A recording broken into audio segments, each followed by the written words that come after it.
Greetings! In today's video, we'll talk about doing color washes with watercolor.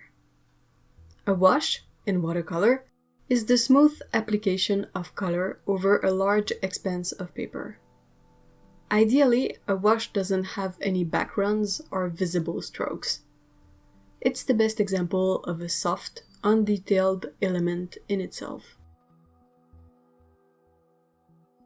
In a traditional way, washes are made for things like skies and base layers of larger elements or surfaces.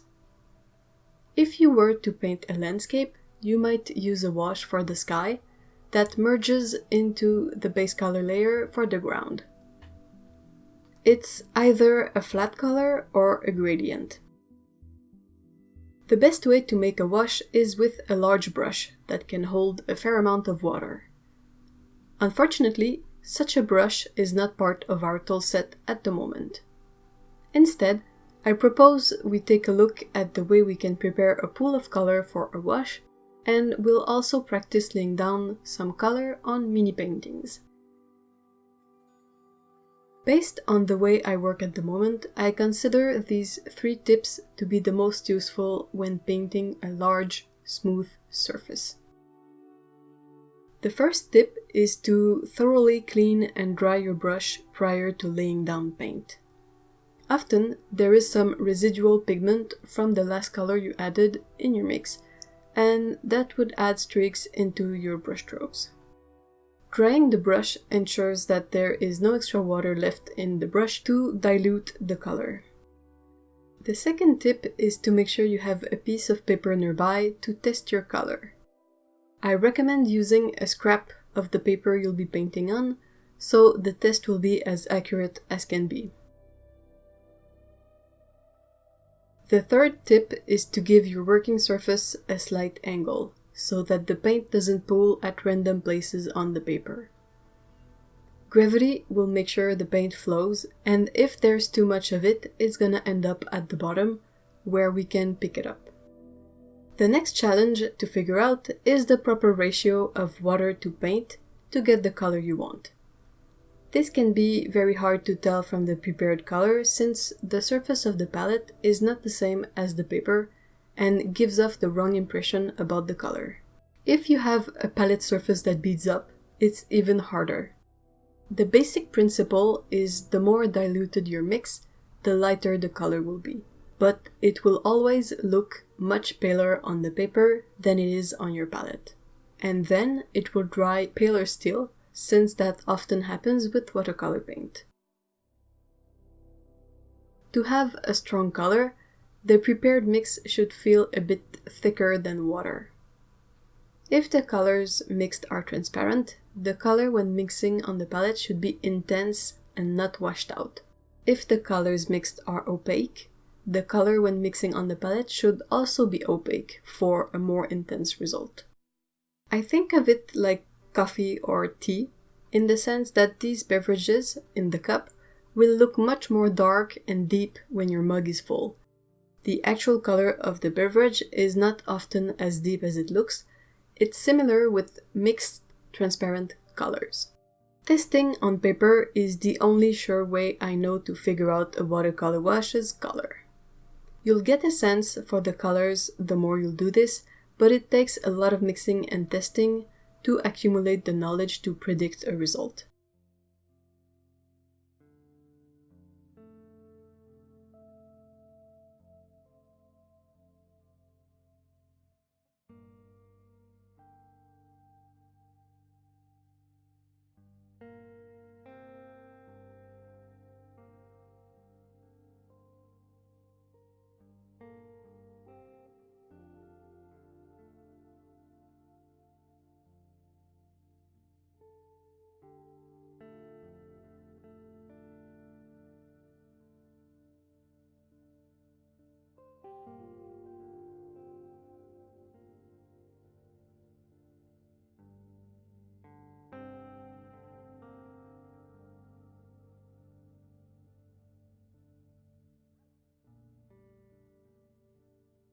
When it comes to laying down the color, there are more than one way to work it out, and they are all good. You can make a wash on paper that has been wet. It will diffuse nicely, but will also come out paler than your mixed color. You can make a wash on dry paper, but it will require that you work faster to avoid streaks. It's another one of those skills that require practice and a lot of errors before you feel confident about predicting the result. I don't often paint pieces that require me to do a lot of large area washes, so I'm not sure what more I can say. I'll include links to videos from other painters that talk of this in depth in the description box below. Using our tools, we can make some mini paintings to practice. To start, you need to draw a basic shape on your paper using whatever you have around. I'm gonna make two exactly the same so we can compare when painting in a wet area to painting in a dry area. For this exercise, it's preferable to have a slight angle to your work surface so you can prop something under your paper pad to raise the top up. I used a roll of tape that was on my table.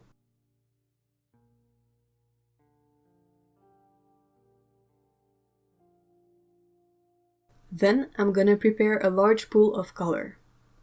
I want a vivid bright blue for this, so I'm gonna aim for a milky feeling mix. I'll also add in a tiny bit of magenta. I keep working my mix and testing it on the paper.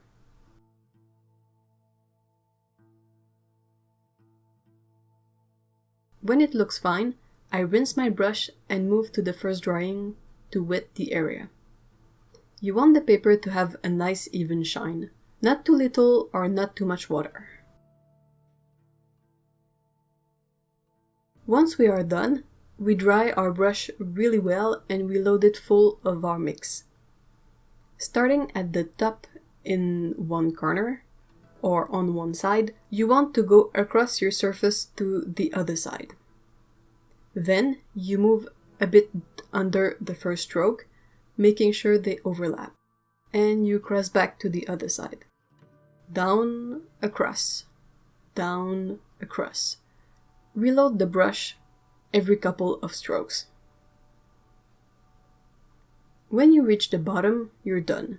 If your paint pools at the bottom of your drawing, rinse your brush, dry it well, and carefully pick up the extra paint. For the other shape, I'll be painting directly on the dry paper.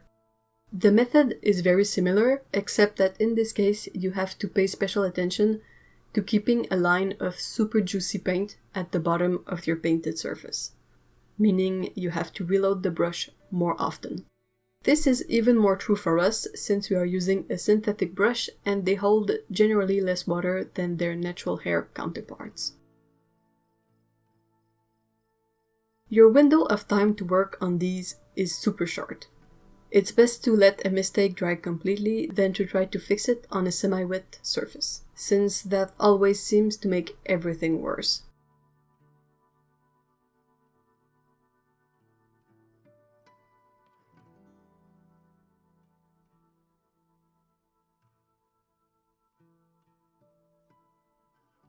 When the base layer is dry, then you can try to fix a mistake by putting on a new layer over the whole thing. Now I want to let both of my shapes dry completely before adding in a couple of details. We can see that the one that was wet before I painted on it turned out a little less even than the one I painted on dry paper. I think that's mostly due to my skills not being all that developed when it comes to painting washes. I personally find it easier to control the paint when it's on dry paper than when it's on wet paper. I'm gonna mix a very dark neutral color to paint in some simple tree shapes.